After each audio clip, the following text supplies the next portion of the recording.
para kardinal ini mesti ditempatkan di tempat khusus, di tempat yang terkunci, diasingkan dari dunia luar supaya mereka bisa memilih secara jernih, tidak terpengaruh oleh kepentingan politik, kepentingan apapun. Kenapa dipilih Kapel Sistina, Romo? Dari data yang ada, sekarang total semua kardinal itu ada 252 kardinal.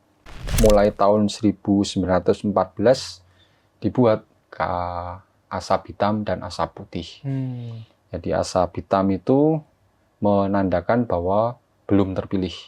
Sementara asap putih itu menjadi tanda bahwa sudah terpilih paus. Assalamualaikum warahmatullahi wabarakatuh. Berkah dalam, kembali lagi di podcast Tribun Solo. Podcast yang membahas isu-isu menarik dan hal-hal teraktual di kawasan Solo dan Solo Raya. Bersama saya, Vincentius Gesta. Kali ini Tribuners, kita akan membahas perihal wafatnya Paus Fransiskus pada 21 April kemarin. Setelah Paus Fransiskus wafat, ini masyarakat bertanya-tanya siapakah Paus berikutnya, Paus pengganti dari Paus Fransiskus. Nah, kemudian juga akan diadakan konklav atau yang kita di bahasa Indonesia kita sebutnya konklav. Itu pemungutan suara nanti untuk menentukan Paus berikutnya. Nah, itu kita akan bahas bersama dengan Romo Kevikepan Surakarta, yaitu Romo Herman Yosef Singgih Sutoro Praja. Nah, mari kita langsung sapa saja, Tribuners. Selamat pagi, Romo. Selamat pagi. Berkah dalam, Romo. Berkah dalam. Sehat, Romo? Sehat. Baik. Nah, Romo, kan ini kemarin Paus Fransiskus wafat, terus kemudian ini sudah banyak dibicarakan konklav, dan di media sosial orang-orang juga pada banyak bertanya sebenarnya apa sih konklav ini gitu loh. Nah, kalau dari sudut pandang dari Katolik dan kerohaniawan itu apa sih Mas konklav itu, Romo? Jadi maknanya sendiri itu apa gitu? Ya, konklav itu adalah proses pemilihan paus, singkatnya demikian, yang dilakukan oleh para kardinal yang memenuhi syarat yang ada. Demikian. Jadi memang itu nantinya tuh para kardinal yang memenuhi syarat itu tadi akan memilih paus baru gitu ya, Romo? Betul. Itu kalau sejarah pertama kalinya konklav itu dilaksanakan itu kapan, Romo? Ya, sebenarnya proses pemilihan paus itu berlangsung sejak awal gereja. Setelah Rasul Petrus sebagai paus pertama wafat, lalu dicari pengganti. Nah, disitulah awal mulai pemilihan paus sampai sekarang. Memang prosesnya tidak seperti sekarang ini, melalui proses dinamika yang ada di dalam gereja. Paus itu sebenarnya kan sekaligus sebagai uskup Roma. Pada awal gereja sampai sekitar tahun 1050-an itu, 59, itu pemilihan uskup itu dilakukan oleh para imam dan umat, ya seperti pemilu begitu ya. Nah, kemudian sampai pada akhirnya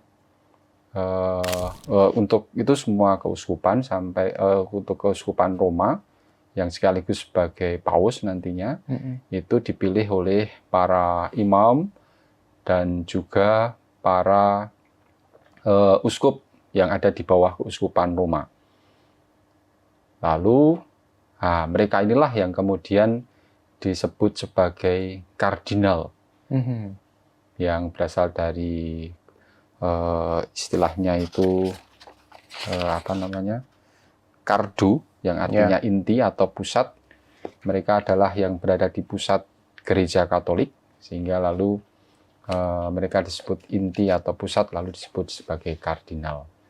Nah, para kardinal inilah kemudian yang memilih paus secara khusus di keuskupan Roma yang nanti sekaligus menjadi paus. Nah, itu prosesnya.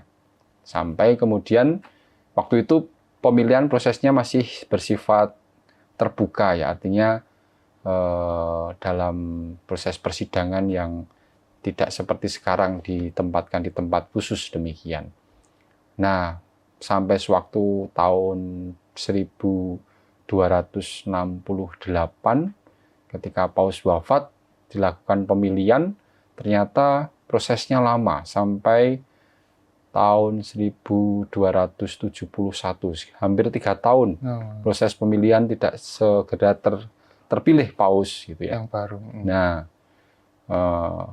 sampai akhirnya setelah terpilih paus, kemudian terpilihlah waktu itu Paus Gregorius X, lalu Paus Gregorius X mengambil kebijakan. Kalau dibiarkan demikian nanti proses pemilihan paus sudah berlarut-larut. Ya. Karena waktu itu terjadi tarik ulur dengan kepentingan politik. Jadi raja-raja ikut terlibat di situ, mendorong atau menunjuk kepentingan mereka siapa paus yang nanti akan terpilih, sehingga lalu menjadi susah terpilih. Sehingga lalu Paus Gregorius X mengambil keputusan para kardinal ini mesti ditempatkan di tempat khusus,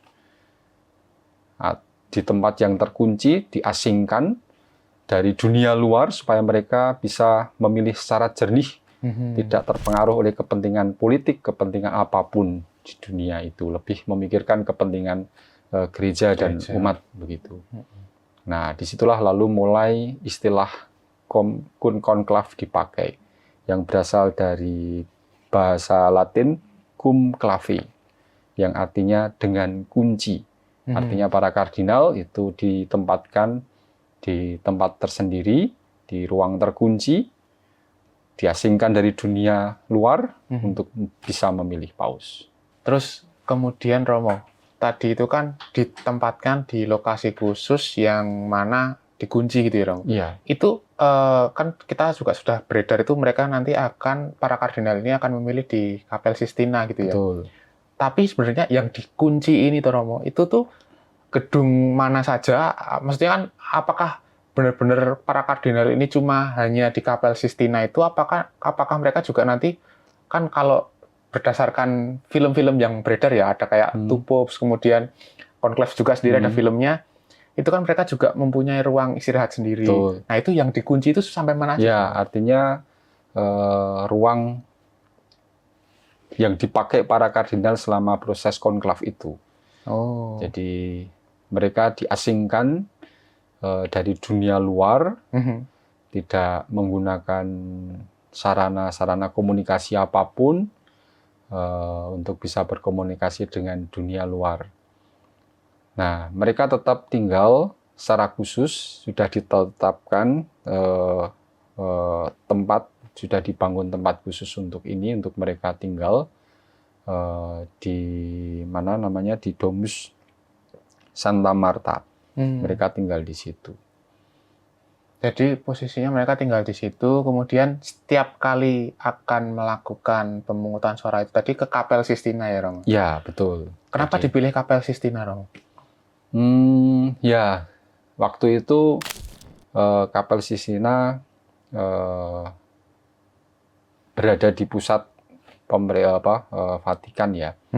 Lalu juga tempatnya katakanlah agak tersembunyi, barangkali demikian, dan sebenarnya tidak nyaman gitu.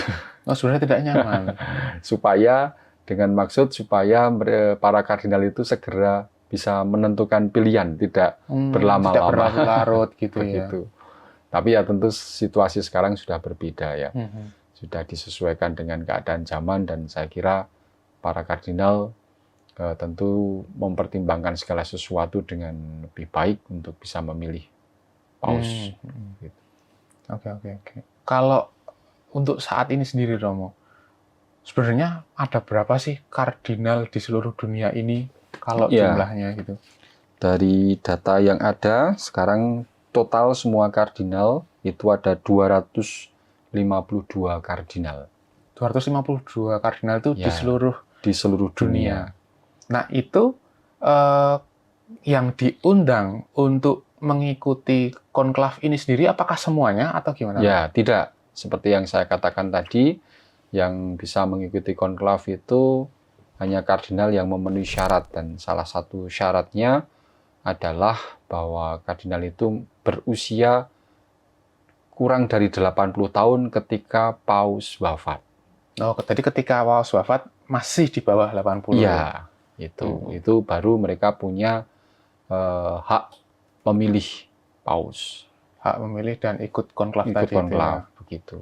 Tapi dari jumlah itu tadi yang masuk syarat memenuhi syarat itu tadi itu ada berapa kardinal Romo? Ya, dari saat Paus Fransiskus meninggal, itu tercatat yang usianya kurang dari 80 tahun itu ada 136 kardinal. Oke. Nah, namun ada satu kardinal yang menyatakan tidak akan menggunakan haknya karena alasan tertentu. Lalu 2 kardinal itu juga tidak akan hadir karena alasan kesehatan. Oh, berarti hanya ada 133 ya? Ya, direncanakan kalau tidak ada halangan nanti 133 kardinal yang akan mengikuti konklav. Tadi Romo, kembali sedikit, selain batasan usia, itu ada syarat lain buatan yang harus dipenuhi oleh kardinal itu sendiri untuk ikut atau hadir dalam konklav? Ya, syarat yang lain ya tidak dicabut haknya karena alasan tertentu bisa ya, jadi mungkin demikian. ya tidak mempunyai mungkin pelanggaran tertentu. Betul, gitu ya. Ya. Jadi kalau tadi 133 itu karena ada 2 yang berhalangan karena alasan kesehatan dan 1 karena alasan pribadi gitu ya Romo. Nah, kalau merunut Romo biar para tribuners dan itu tahu sebenarnya urutan-urutan konklav ini sendiri itu seperti apa sih Romo? Dari mulai mungkin awal ketika mungkin paus wafat, itu apa yang dilakukan? Karena saya dengar-dengar juga nanti cincin kepausan paus itu harus istilahnya dirusak dulu. Nah itu bisa dijelaskan awalnya apa yang dilakukan setelah paus wafat dan menuju konklav itu ada step-stepnya apa aja gitu? Ya, para kardinal ini tergabung dalam Dewan Kardinal. Dan di Dewan Kardinal itu dipimpin oleh salah satu kardinal yang telah dipilih, begitu ya. Ada kepala atau ketua kardinal dan wakil seperti itu. Nah, pemimpin kardinal ini yang pertama adalah memastikan kalau paus sudah wafat. Lalu yang dilakukan kemudian adalah ya melepas cincin kepausan untuk kemudian dihancurkan. Ini tradisi gereja karena pada zaman dulu cincin itu kan menjadi stempel sekaligus sebagai stempel. Maka stempel ini mesti dihancurkan untuk menghindari penyalahgunaan setelah paus wafat. Jadi mungkin dikeluarkan kebijakan. Tapi penghancuran itu apakah ketika di zaman dahulu pernah ada penyalahgunaan karena tidak dihancurkan gitu dong? Ya, saya belum pernah menemukan cerita itu, tetapi tidaknya alasannya itu untuk menghindari itu. Lalu di hadapan para dewan kardinal yang lain yang ada di situ, kemudian cincin dihancurkan, demikian. Setelah dihancurkan, kemudian langkah selanjutnya? Nah, langkah selanjutnya lalu diundang dewan kardinal yang ada untuk kemudian dilakukan pemilihan, proses perencanaan selanjutnya untuk langkah-langkah, diantaranya menentukan kapan paus mesti dimakamkan, tradisi atau bagaimana prosesi pemakamannya, biayanya dan seterusnya. Lalu setelah itu mulai merencanakan untuk diselenggarakannya konklav semacam itu. Kalau ketika ini kan besok direncanakan tanggal 7 ya Romo ya. 7 Mei ini konklav mulai. Nah, ketika konklav itu mulai diselenggarakan, itu apakah ketika hari itu tiba langsung diadakan pemungutan atau ada diskusi dulu atau apa? Ya, selama sekarang ini kan masih masa berkabung itu kan 9 hari. Setelah itu lalu dilakukan proses persiapan secara spesifik konklav, biasanya ada semacam seminar atau kongres begitu untuk mengolah tentang situasi gereja, situasi dunia dan segala hal yang bisa menjadi bekal dalam konklav nanti. Nah, nanti tanggal 7 kurang lebih akan diawali dengan perayaan Ekaristi bersama. Lalu ada semacam pemaparan begitu ya tentang situasi gereja, situasi dunia yang bisa menjadi pertimbangan para kardinal dalam nanti memilih paus yang kiranya tepat untuk zaman sekarang seperti itu. Nah, lalu hari itu juga dimungkinkan diadakan pemungutan suara, tetapi hanya sekali. Hari itu hanya sekali? Iya.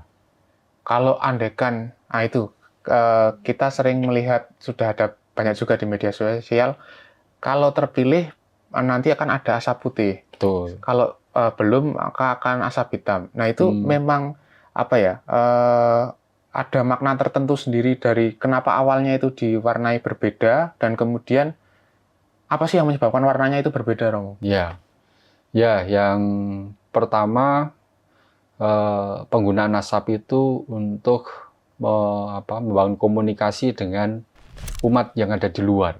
Oh ya, karena tadi kita kunci di dalam. Karena ditutup, tidak ada akses komunikasi dengan luar, maka komunikasi dengan yang di luar, apakah sudah ada terpilih paus atau belum, dengan menggunakan asap ini.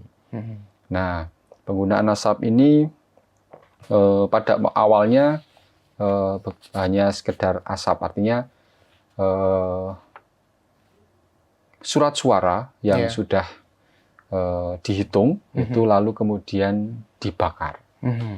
Nah, kalau pada awalnya ketika keluar asap itu artinya paus belum terpilih. Tetapi kalau tidak ada asap itu lalu berarti sudah terpilih paus. Tetapi kan lalu orang juga bertanya-tanya, ini benar-benar sudah terpilih atau belum? Tandanya apa? Kalau menunggu tidak jelas, tidak ada, hanya tidak ada asap, tetapi kan lalu umat yang di luar masih mungkin mengalami kebingungan dan keraguan-raguan.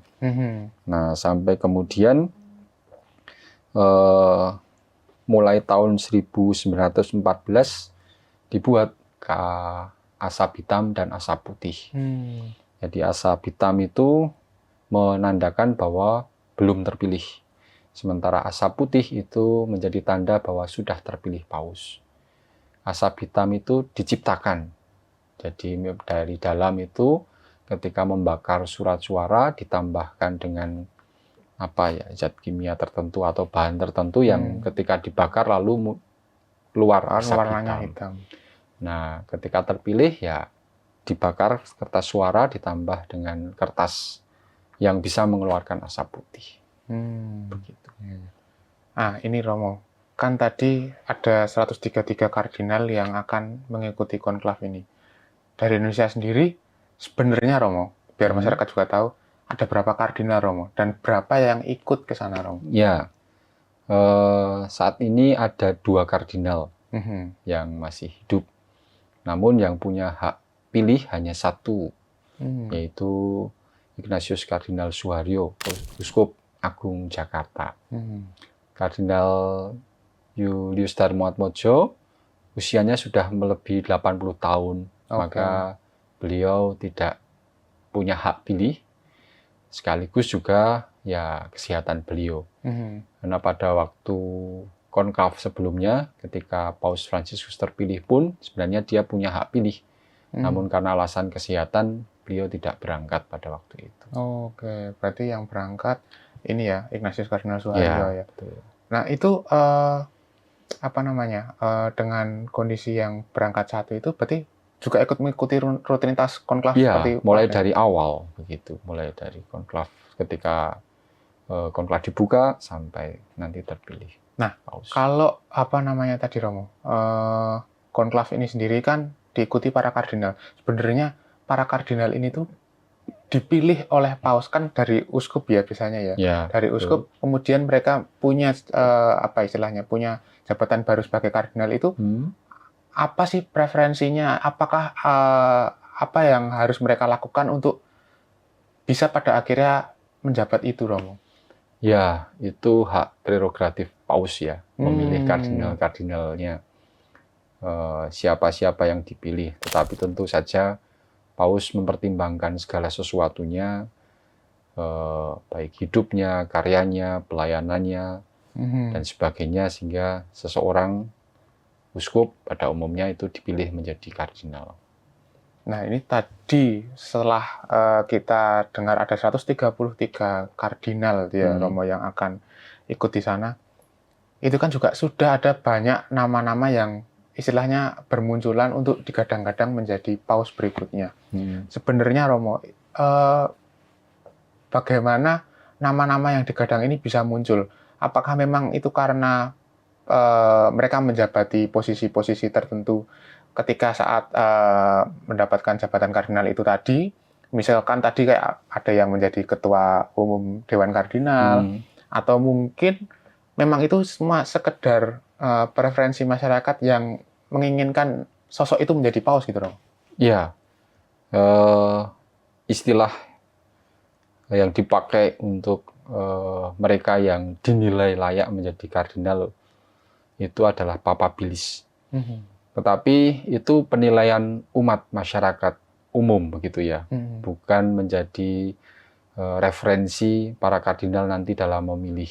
Jadi umat itu biasanya menilai entah dari karyanya, hidupnya, atau juga tadi jabatannya bisa jadi demikian, lalu umat menilai, oh pribadi ini sepertinya cocok jadi paus selanjutnya dan sebagainya.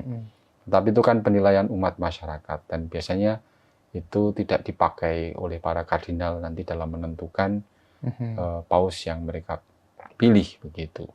Maka seringkali ya ada ungkapan bahwa ketika seorang masuk sebagai paus dalam konklav, artinya mereka yang dinilai papabilis, mereka akan keluar sebagai kardinal. Gitu. Oh, akan keluar sebagai kardinal lagi gitu ya. Karena itu kan tadi persepsi masyarakat. Iya, betul, hanya persepsi masyarakat. Nah, itu tadi, Romo, kalau ketika apa namanya tadi yang papabilis tadi itu kan juga ketika Paus Fransiskus dulu dipilih juga bukan yang digadang-gadang ya, Romo. Betul, jadi itu benar-benar ketika itu malah tiba-tiba beliau yang jadi paus gitu. Tidak ada yang menduga waktu itu, karena seringkali kan pada waktu itu sebelum Paus Fransiskus terpilih itu kan paus itu identik dengan orang Italia, orang atau yang uskup yang kardinal yang tinggal di Italia atau setidaknya di Eropa.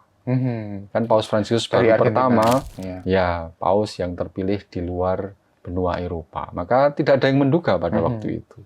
Nah, itu Romo, kalau dari selama ini paus yang mungkin berasal dari Asia atau Asia Tenggara itu sudah ada belum, Romo? Belum ya. Nah, karena yang di luar Eropa baru Paus Fransiskus itu sekali. Baru itu sekali. Iya. Berarti kalaupun nanti ada yang terpilih itu bakal menjadi yang pertama gitu ya. Iya. Nah, ini Romo, pertanyaan terakhir, Romo. Jadi ketika nanti konklav sudah dilaksanakan dan muncul asap putih, berarti kan sudah ada paus baru.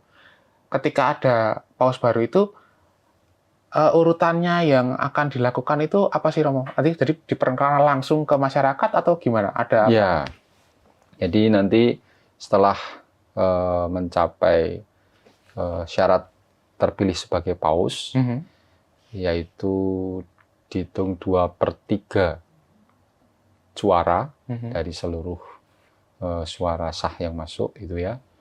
Lalu yang bersangkutan, yang terpilih itu akan ditanya, apakah Anda bersedia menerima untuk menjadi paus selanjutnya?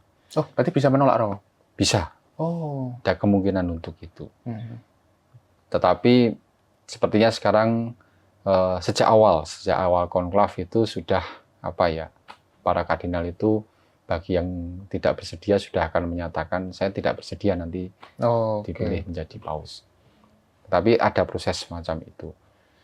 Nah, kemudian sesudah itu kalau menyatakan ya saya bersedia, yang bersangkutan akan ditempatkan di kapel kecil tertentu untuk berdoa di sana, lalu kemudian dikenakan pakaian kepausan begitu ya. Kemudian dia akan memilih nama kepausannya apa.